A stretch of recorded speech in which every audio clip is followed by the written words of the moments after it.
पे किसी भी ब्राह्मण की छाया ना पड़े, परछाई ना पड़ जाए। इसलिए देखिए पूरे साहब के संस्कार उनके घर में ही किया गया, वो वचन उन्होंने पूरा किया। ऐसा ही संकल्प बाबा साहब का था। बाबा साहब को इस दुनिया में ऐसे पैदा हुए हैं कि जिन्होंने सब कुछ पैदा किया। बाबा साहब पास था कुछ नहीं, लेकिन ऐसी कोई चीज इस दुनिया में नहीं है जो बाबा साहब ठीक है ना कहेंगे, हर व्यक्ति को लेकर। और सबसे बेहतरीन बात क्या है, बहुत खूबसूरती बात है, जो इस देश में मानवता की हक के कतरे कर रखे थे, मानवता के टुकड़े कर रखे थे, उन टुकड़ों को बाबा साहब मानवता में छोड़ रखे थे। और उसी प्रक्रिया में माननीय काशीराम साहब ने जिस मानवता को भय का माहौल दिखा रखा था, सत्ता का, सरकार का, उस भय को कुचल दिया। जो भयभीत थे उनको सत्ता तुम्हारी नेत कमाई, तुम्हारी नेत कमाई, सरकार निकम्मी है, सरकार बदलनी है, सरकार निकम्मी है, सरकार बदलनी है। हमारा राज तुम्हारा नहीं चलेगा, नहीं चलेगा, हमारा राज तुम्हारा नहीं चलेगा, नहीं चलेगा। बहुत बहुत शुक्रिया। बहुजन नायक, बहुजन नायिकाओं के चरणों में नमन करते हुए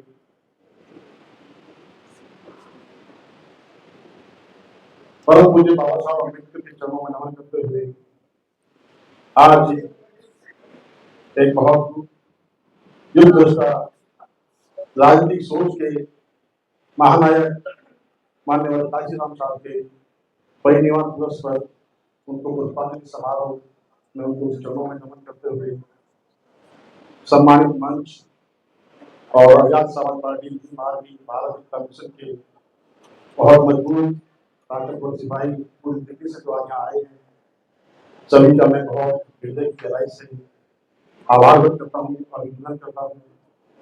सभी को मेरा काम करेंगे। साथियों, आज हम माननीय साहब का महापरिनिर्वाण दिवस मनाते हैं। देखिए, निर्माण तो सभी का होता है, इस दुनिया में जो आया है जाना सभी को है। एक निर्माण होता है, एक परिनिर्माण और एक महानिर्माण। इस देश की क्या खूबसूरती रही है कि चाहे वो मोहम्मद पैगंबर साहब हो, चाहे संत कबीर साहब रहे हों, जितने भी बहुजन समाज के लोग हुए हैं, मोस्टली सभी का परिनिर्वाण हुआ।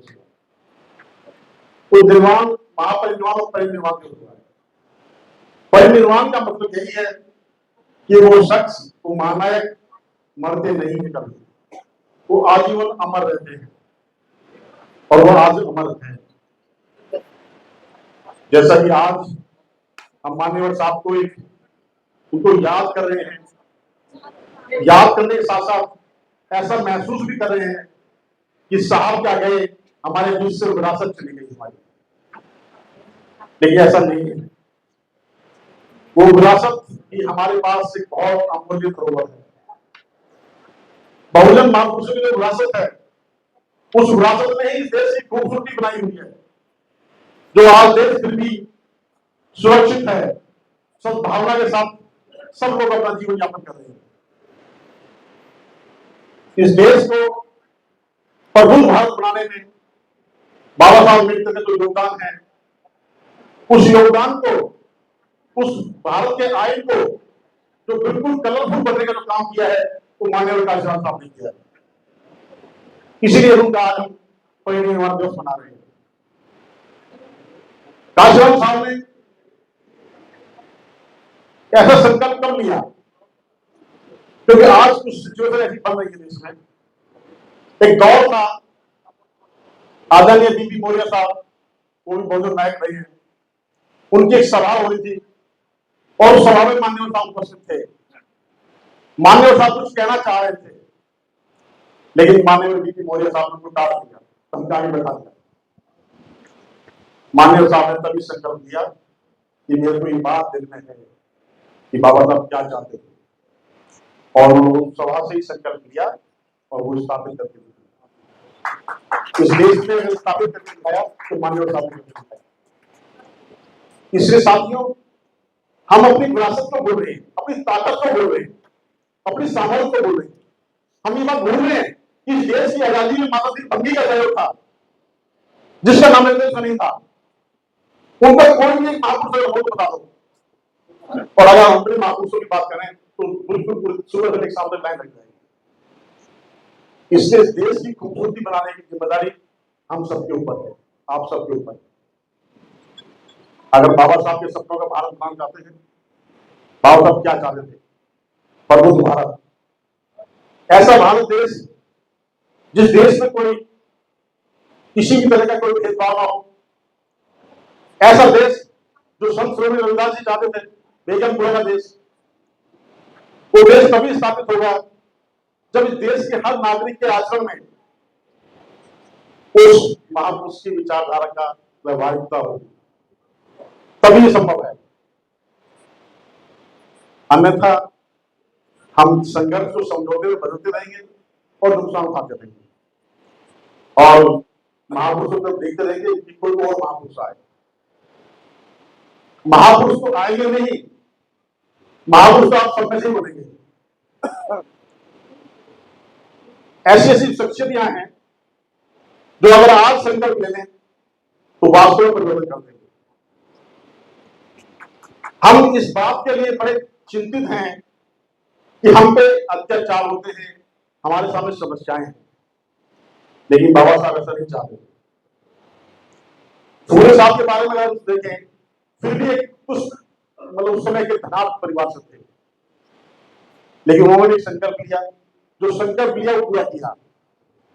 फूले साहब का एक संकल्प मैं याद कराऊंगा। उन्होंने संकल्प लिया था कि मेरे मृत शरीर पे किसी भी ब्राह्मण की छाया ना पड़े, परछाई ना पड़ जाए।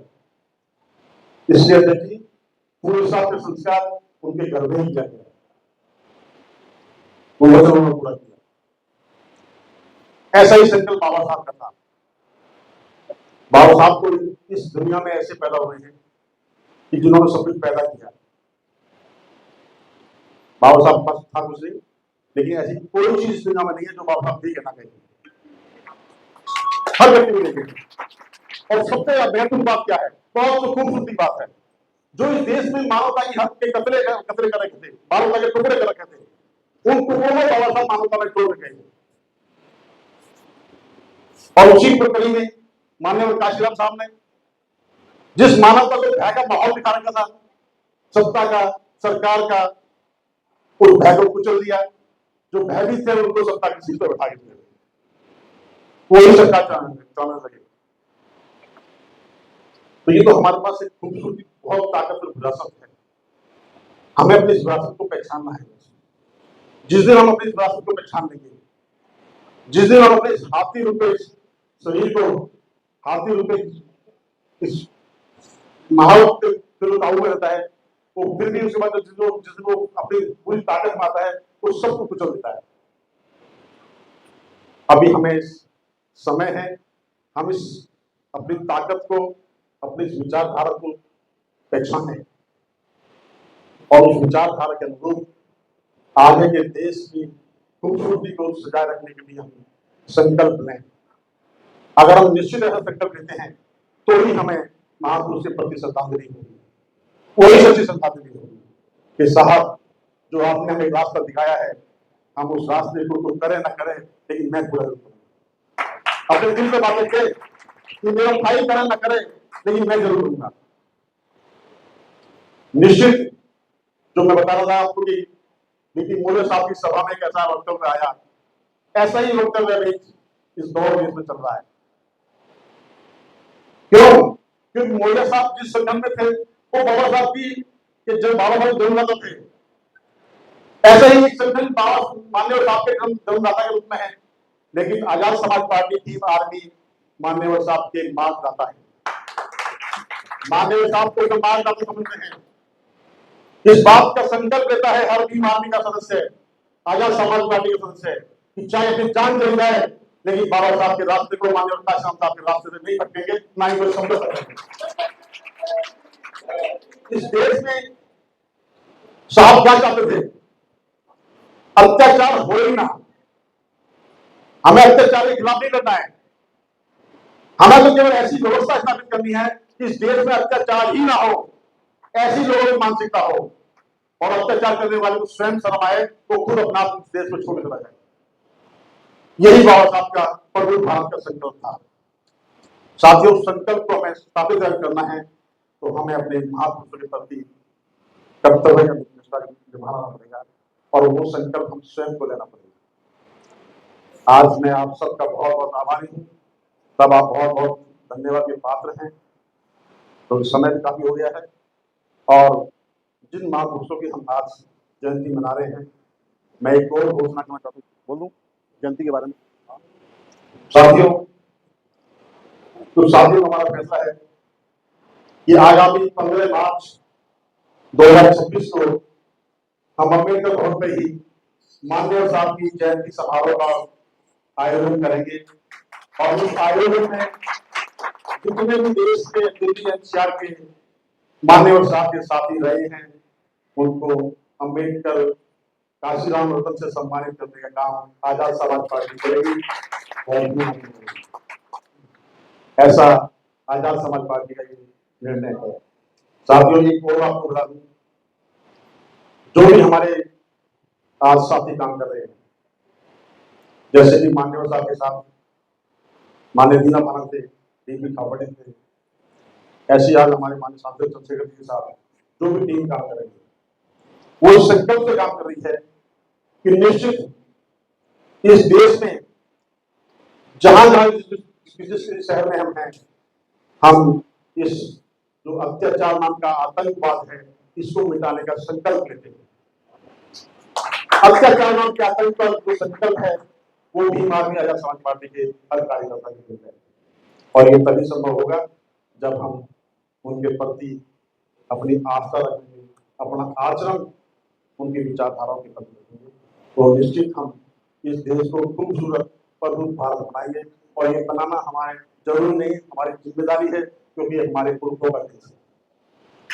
ये हमारी जिम्मेदारी है, हमारा कर्तव्य है।